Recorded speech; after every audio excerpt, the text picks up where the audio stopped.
का आलोक इस पूरी अपडेट के लिए, जानकारी के लिए। और इसी बीच गाजियाबाद से बड़ी खबर सामने आ रही है, जहां पर आपको बताते हैं कि घंटाघर क्षेत्र में जूते के शोरूम में भीषण आग लग गई है। मौके पर फायर ब्रिगेड की 10 गाड़ियां मौजूद हैं और उनकी तरफ से आग बुझाने की पूरी कोशिश की गई। तो देखिए किस तरीके से तमाम जानकारियां सामने आती हुई, जहां पर ये जानकारियां मिल रही हैं कि किस तरीके से मौके पर फायर ब्रिगेड की 10 गाड़ियां पहुंची हुई है। तो आग लगने की ये जानकारी, घंटाघर क्षेत्र में जूते के शोरूम में भीषण आग लग गई है। गाजियाबाद से ये जानकारी, जहां पर घंटाघर क्षेत्र में जूते के शोरूम में भीषण आग लगी है। तो मौके पर फायर ब्रिगेड की 10 गाड़ियां मौजूद है। आग बुझाने की पूरी कोशिश की जा रही है। ये तस्वीरें आप देख रहे हैं किस तरीके से वहां पर आग की ऊंची ऊंची लपटें उठती हुई देखी जा रही, और इसी बीच आग पर काबू पाने की पूरी कोशिश भी की जा रही है। तो घंटाघर क्षेत्र में जूते के शोरूम में भीषण आग लगती हुई, जहां पर आग बुझाने की पूरी कोशिश, दमकल विभाग की गाड़ियां वहां पर पहुंची हुई हैं। आग आप देख सकते हैं कितनी ज्यादा भयावह नजर आ रही है और धुएं का गुबार भी उठता हुआ नजर आ रहा।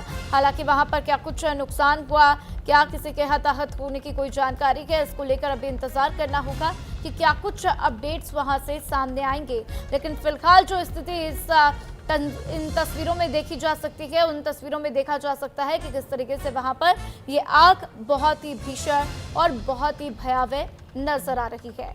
तो गाजियाबाद में आग का तांडव देखने को मिला। मौके पर फायर ब्रिगेड की 10 गाड़ियां मौजूद, और ऐसे में देखिए किस तरीके से वहां पर आग की ऊंची लपटें उठती हुई नजर आ रही है।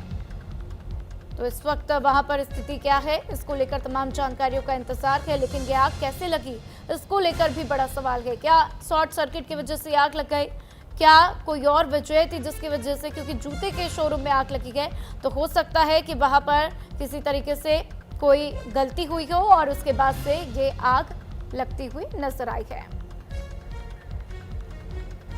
इस खबर पर ज्यादा जानकारी के लिए कपिल मेहरा मेरे साथ फोन लाइन पर जुड़ चुके हैं, सीधा उनका रुख करते हैं। कपिल, इस वक्त क्या कुछ स्थिति है, क्या आग पर काबू पाया जा चुका है? जी बिल्कुल, बता दें आपको, ये गाजियाबाद के वेस्ट बाजार में एक जूते का बड़ा शोरूम है। 3 मंजिला ये इमारत है।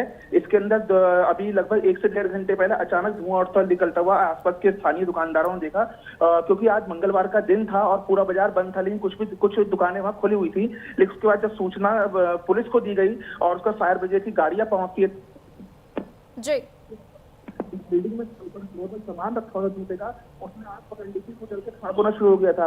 हालांकि वहां पर कुछ केमिकल के छोटे बॉक्स भी रखे हुए थे जिसमें सिलोचन होता है, इसको जूते को चिपकाने में काम आता है।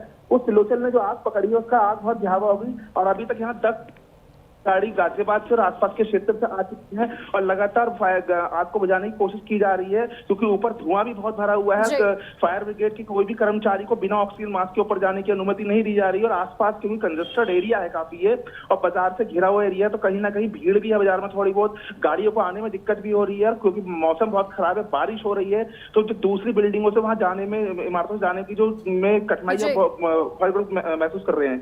जी बिल्कुल कपिल, देखिए लोगों को भी वहां पर दिक्कत हो रही होगी, स्वाभाविक सी बात है, लेकिन कोई जान माल का नुकसान, किसी तरीके के नुकसान की जानकारी और आग लगने की वजह क्या बताई जा रही है कपिल? बिल्कुल, आपको बता देते हैं, जान माल की हानि तो नहीं हो पाई, क्योंकि आज मंगल का दिन था, शोरूम बंद था। क्योंकि ये काफी बड़ा शोरूम है और करीबन 40 से 50 साल पुराना है, तो अधिकतर गाजियाबाद के निवासी इसी शोरूम पर जाते हैं। 3 फ्लोर का शोरूम है। हालांकि इसमें ऊपर आने जाने की सिर्फ एक ही सीढ़ियां है। ऐसी जो खास बात ये रही कि आज शोरूम बंद था, तो इसलिए कोई जान माल की हानि तो नहीं हो पाई, लेकिन जो मुख्य वजह बताई जा रही है कि आग अभी बुझी नहीं है।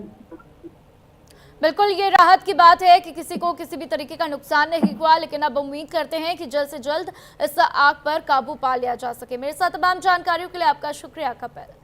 इसी के साथ फिलहाल इस बुलेटिन में इतना ही। खबरों का सिलसिला लगातार जारी है, देखते रहिए न्यूज़ इंडिया।